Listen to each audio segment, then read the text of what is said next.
President William Ruto says Kenya is tapping investments in farm input supply, irrigation and the actual production as key measures to unleash its food production potential.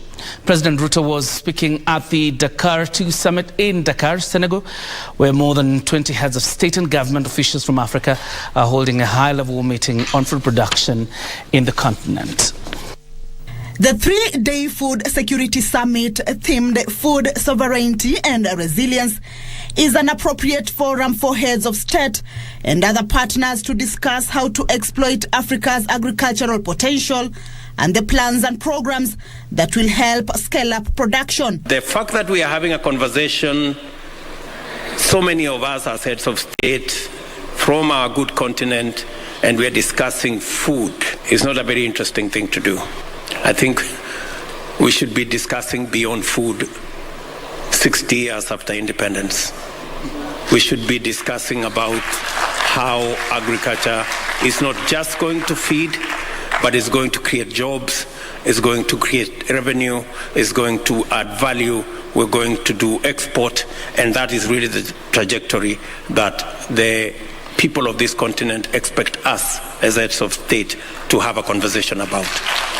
President William Ruto, who is a keynote speaker in the summit dubbed Feed Africa, says Kenya is exploring public-private partnerships to undertake large agricultural projects in the country. We are expanding our fertilizer input. We are increasing our farming under irrigation from 650,000 acres to 3 million acres in the next 5 years. There is mechanization in our horticulture, from irrigation through processing, and that is why we have 10 times higher returns in our horticulture.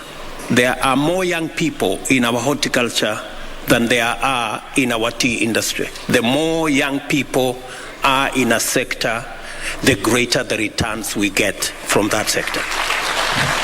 Africa Development Bank, which has organized the summit, has pledged to invest 1.2 trillion shillings in food production in Africa in the next 5 years, as the summit convenes at a time when Africa is experiencing serious food security challenges. President Ruto's visit to Senegal comes a day after his official visit to France, where he met his French counterpart, Emmanuel Macron. Kamche Menza for Prime Edition.